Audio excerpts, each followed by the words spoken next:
A step parenting expert, Chris Burns. Women's mindset coach and stepmom, Chris Burns. Welcome to the Step Parent Podcast. Christmas does something to blended families that most people never see. It brings up pressure, expectations, jealousy, guilt, comparison, and the old wounds all at once. And if you are a step parent, you are not only managing your own emotional reactions, you are reacting to everyone else's too. You are holding the tension of what you hope Christmas could be while constantly being reminded of what it actually feels like in a blended family. And I want to normalize that. I want to normalize that this season can feel heavy and tight and overwhelming, even when nothing is technically like wrong, because Christmas exposes the cracks. It highlights the places where you have felt left out or not considered or taken for granted, perhaps. It highlights where the family system is still quite sensitive and where the kids are dysregulated, where your partner is stressed, where the old patterns will still show up, even when you've done a ton of, the inner work, right? So Christmas triggers usually start long before Christmas Day. They start when the plan is being organized. Who has the kids? Whose day is it? What day is changeover? Who is cooking? Who is buying presents? Whether your partner caves to pressure or whether the household sticks to the agreement, whether you feel like you are watching your partner bend themselves into a fucking pretzel just to keep the peace. You hear the same phrases. Can we just swap this once? The kids really, really want to be at my mum and dad's at this time. Is it only fair if we do it this way? And your body as the step parent, even your mouth is saying, yeah, sure, that's fine. But it's death by 1,000 freaking cuts. And most step parents are not talking about it because it feels petty. It feels like you're complaining. It feels like you should just be grateful, right?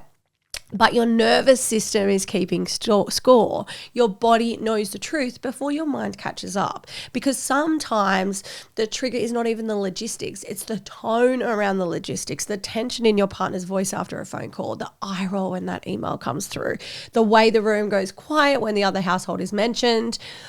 Your system is tracking that, right?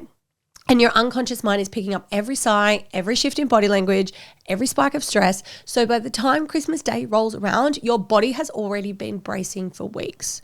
Then there's the actual day, watching your partner slip into old dynamics with the kids, feeling like you might be standing on the outside of the family. You have given absolutely fucking everything to. Trying to create magic, but feeling like you are working twice as hard for half the recognition. Sitting at a table, maybe listening to inside jokes, old stories and memories that happened before you were even in the picture. And suddenly there is this quiet little voice in your head saying, you don't actually belong here. You notice that, right? And you notice when you're also doing that mental load and that emotional load and the planning and you've done the wrapping and you've done the cooking and then you're sitting there wondering why the fuck you feel so resentful. And here it is. Here is why. Because resentment is always feedback. It is telling you where you were overgiving. It is telling you where you are abandoning yourself. It is telling you when you are trying to earn belonging instead of recognizing that you deserve it regardless. Another big trigger, the changeovers, the tension of negotiating time, the last minute changes, the text that comes through an hour before pickup on fucking Christmas Day, the disappointment on kids' faces when maybe the plan changes, your partner's stress as they try to be fair for everyone in the room, including the ex, the emotional fallout when the kids come back overwhelmed, overstimulated, or maybe they're sad because they didn't want to come back. You feel it, you carry it, you absorb it, even when you had nothing to do with it. You can feel the shift the minute the kids walk in the door. The energy changes, the noise changes, the pace changes, and you might find yourself extra snappy or extra quiet without fully understanding why. And then you wonder why you feel exhausted at the end of the day. Christmas also triggers parts of your childhood. So the part of you that maybe felt unseen, right? The part of you that felt like you had to perform or overfunction to be loved at Christmas. You know the thing that you'd never say out loud about being a step parent? Say it here. If I'm Honest is the new segment on the Step Parent Podcast, a space for raw, unfiltered, anonymous stories from real step parents. I'll be reacting live on the podcast, no names, just honesty. Because if we can't be honest, then we can't heal. The part of you that associates Christmas with chaos or tension, or maybe even just walking on eggshells. Maybe you remember adults fighting, or one parent disappearing emotionally, or sitting in a room full of people and feeling completely alone. I can resonate with these things. But suddenly you're 30, 40, 50 years old and you're standing in the kitchen and you feel 8 again. That is what this season does. It is not that you're too sensitive. It is not that you don't know what you're experiencing. This year magnifies whatever is already unhealed. So if you're saying to yourself, this feels familiar, I want you to tell yourself that this is not the same story, that you are safe, you are here, and you get to respond differently now. Take 3 really big, slow breaths and bring it to your nervous system. Take your shoes off and put your feet on the floor. You can put your hand on your chest and you can pull yourself back into the present moment, It's up to you to recognize that you're triggered and that your emotions are out of whack. And then you get to be honest about what part of Christmas actually matters to you, not the Instagram fucking curated version, not the version that thinks that what you should be creating and how it should be looking or how the mother-in-law thinks it should be, right? What matters to you might be a slow coffee in the morning before the chaos. Maybe it's 20 minutes outside in the sun. Maybe it's a game with the kids where you're actually present. Maybe it's a quiet glass of wine with your partner at the end of the day just to reconnect. You don't have to do everything, and I want to be really clear on that one. You don't have to do everything. You do not have to be the Christmas hero.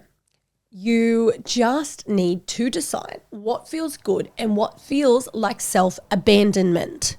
One of the most powerful shifts that you can make is taking ownership of your expectation and asking yourself, am I hoping for something that this family system is not ready for? Because blended families grow in seasons, and sometimes the season is connection. Sometimes it's stability. Sometimes it is neutrality. And sometimes it is simply peaceful coexistence. Maybe this is not the year for a big blended lunch with everyone together. And maybe this is the year for simple pockets of connection that feel safe. What can happen is you're forcing a perfect Christmas, and it usually just makes things worse. When you can drop the fantasy and meet the family where they are, everything softens. You stop gripping, you stop pushing, you stop personalizing, and you stop taking responsibility for outcomes that were never really yours to begin with. You know, you can even remind yourself gently, like, I am not responsible for everyone's experience today. I am responsible for how I choose to show up. And that might look like saying less instead of trying to manage the conversation.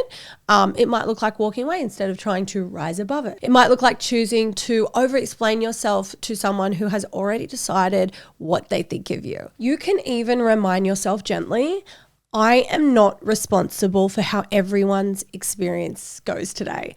I am responsible for how I choose to show up. And that might look like saying less instead of trying to manage every conversation. It might look like walking away and rising above whatever the triggering moment is, right? Or conflict is. It might look like not choosing to over-explain yourself to someone who has already made it very clear what they think of you. That is honoring your nervous system. I want you to also notice your inner dialogue today. On Christmas Day, so you may listen to this on Christmas Day, you may not. The story underneath the trigger. When something happens and your body reacts, ask yourself, what am I making this mean about me? If a plan changes, you might be making it mean I don't matter. If your partner slips into an old pattern, you might feel like you're making it mean I'm second best or I'm not important, right? Or if a child's distant, you might make it mean I'm failing. Those meanings hurt more than the moment itself. And the moment you catch the story, you can actually soften it. You can say, this is frustrating, yes, but it doesn't actually mean that I'm not valued. It just means the system is still learning. That small reframe is regulation. You can also create micro anchors throughout the day that remind your nervous system that you're safe. So something physical that you can come back to, a ring you like to touch or move around on your finger kind of thing and take a few breaths as you circle it, a word you repeat, a breath pattern you can use. There's a lot of different anchors that you can use through the day to just say, I am here and I am safe. And every time you do that, you're teaching your body a new association. Stress happens, and instead of spiraling, you can choose to connect with your anchor. And over time, that can become your new automatic response.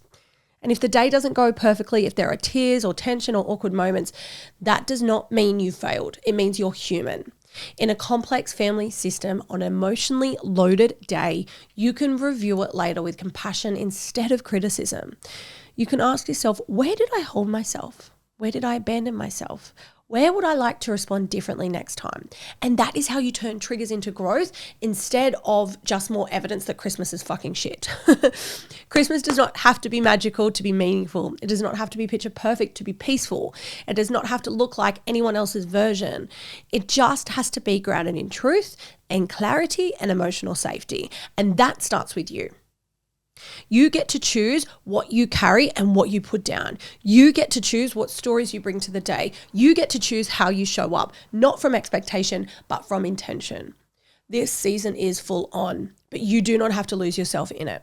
You get to walk away with self-awareness and emotional intelligence and boundaries that honor your heart. You get to experience Christmas without the pressure to perform. You get to be present without being perfect. You get to belong without earning it. You get to fucking rewrite the experience, not by controlling the day, but by controlling your internal compass, right, of emotions and your internal world. That is the real freaking gift to give yourself this, and your family actually, this Christmas, whether they realize it or not. That is the gift. If you enjoyed today's episode, please make sure you hit follow on Spotify and subscribe on YouTube. And I will see you next week for our next episode. Thanks, guys.